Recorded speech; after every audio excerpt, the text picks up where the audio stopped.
जी अस्सलाम वालेकुम dear students. जी बच्चों, आज हम करने वाले हैं क्लास 9 की मैथ चैप्टर आपका 2। और बच्चों आज आपका टॉपिक जो है वो है कुव्वत के कवानीन, लॉज ऑफ एक्सपेंस। तो बच्चों आपके सामने 7 कवानीन टोटल लिखे हुए हैं। तो बच्चों ये बड़े हैं, अगर इनको अच्छी तरह याद कर लें तो आपकी एक्सरसाइज जो आगे अभी 2.4 है, 2.5 है, 2.6 है, या आगे आपका 3 चैप्टर जो होते हैं उसको हल करने में आपको बच्चे बड़ी आसानी हो जाएगी। तो बच्चे देख लें, इसके पहला रूल लिखा है a की पावर m इनटू, ये डॉट की अलामत है, ज़र्ब की अलामत है, डॉट की अलामत हो, a की पावर n लिखा हुआ है। तो ये a जो असास है, m इसकी बच्चे पावर है, ज़र्ब a की पावर a असास है और n इसकी पावर है। इसका मतलब ये है कि a और a आपस में मल्टीप्लाई हो रहे हैं। तो बच्चे जब भी एक जैसे आपके रकमें आपस में मल्टीप्लाई हो रही है, आप जब असास एक जैसे आपस में ज़र्ब खा रहे हो तो उनकी पावर जो होती है वो हमेशा जमा हो जाती है। ये आपका आ जाएगा m प्लस n। और ये बच्चे आपको जो है ये रूल है, यानी कुव्वत के कुछ रूल्स या कवानीन है।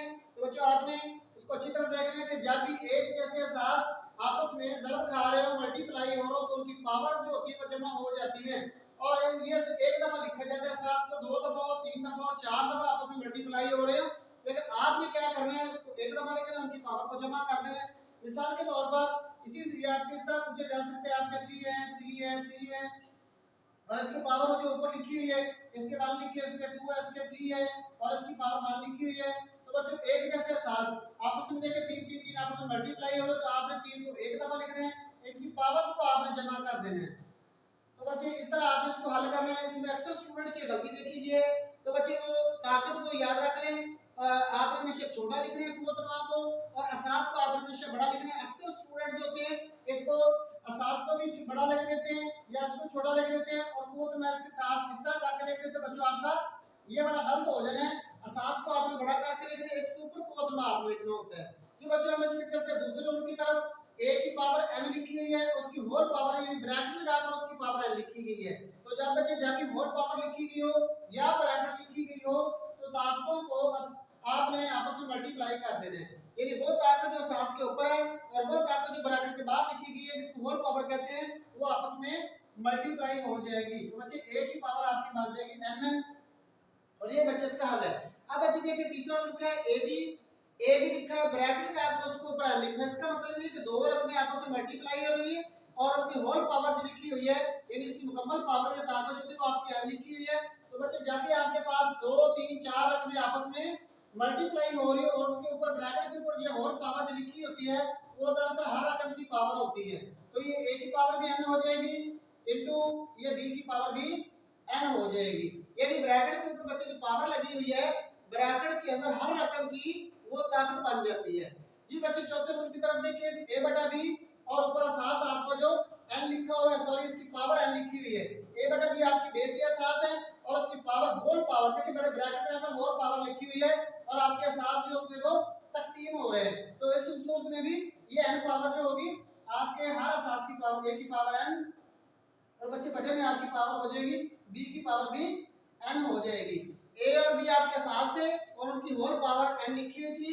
ये होल पावर जो बच्चे आपके a की पावर भी हो जाएगी और b की पावर भी हो जाएगी। अब a से मुराद कोई दो रकमें हैं जो तकसीम हो रही हैं, उसके ऊपर होल पावर कोई भी आपकी हो सकती है, वो हर रकम की पावर हो जाएगी। तो बच्चे लाजमी है आपके पास दो रकमें हैं, दो से ज्यादा भी हो सकती है।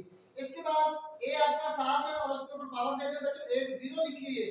किसी भी सास की पावर जीरो याद रखिए हमेशा एक या 1 के बराबर होती है, चाहे वो आपकी जो मर्जी हो। मिसाल के तौर पर आपने 3 लिखा है, 3 की पावर 0 है, तो इसको बच्चों आपने 1 के बराबर लेना है। इस तरह आपके पास 7 की पावर 0 लिखी है, तो उसको भी आपने 1 के बराबर लिखना है। यानी किसी भी असास की पावर जब 0 की गई हो तो वो हमेशा 1 या 1 के बराबर ही होती है। जी बच्चे इसके छठे रूल की तरफ देखें, a की पावर माइनस n लिखा हुआ है, यानी असास की पावर माइनस है। तो बच्चों जब भी असास की पावर माइनस हो, अगर आप उसको बटे में ले आए तो वो पावर जो होती है वो आपकी प्लस हो जाती है। ये अब आपका a बटे में आ जाएगा, ये पावर n आपकी लिखी जो कि माइनस थी, जब ये बटे में आ जाएगी तो आपके जमा में तब्दील हो जाएगी। इसी तरह मिसाल के तौर पर अगर बच्चे मिसाल है, आप लिखते हैं 3 की पावर माइनस के 2, 3 की पावर माइनस के 2, यानी इसी सवाल को हम ले लेते हैं, ये 3 आपका सास है, उसकी पावर आपकी -2 लिखी है। तो इसको आप किस तरह करके जब लिखेंगे, 3 की पावर बटे में देकर 3 की पावर ये आपके बच्चे जमा हो जाएगी। आप हल बाद में करते हैं, लेकिन आपने सिर्फ पावर को पॉजिटिव बनाना है। ये बच्चे अगले इसके जो कि सातवें रूल की तरफ देखें, तो a की पावर m बटे a की पावर n लिखा हुआ है, दोनों सास एक जैसे हैं। तो बटा है तो बटे का मतलब बच्चे तकसीम भी होते हैं, चाहे बटा लिखा हो चाहे तकसीम लिखा हो, और जब एक जैसे सास आपके हो तो उनकी पावर जो होती है वो हमेशा तफरीक हो जाती है। आप एक दफा लिखेंगे और उनकी पावर को बच्चे आप तफरीक कर देंगे। नहीं, जिस तरह मैं पहले रूल में पढ़ा था कि जब एक जैसे असास आपस में मल्टीप्लाई हो रहे हो या ज़रब खा रहे हो तो पावर जो होती है असास की वो आपस में जमा हो जाती है।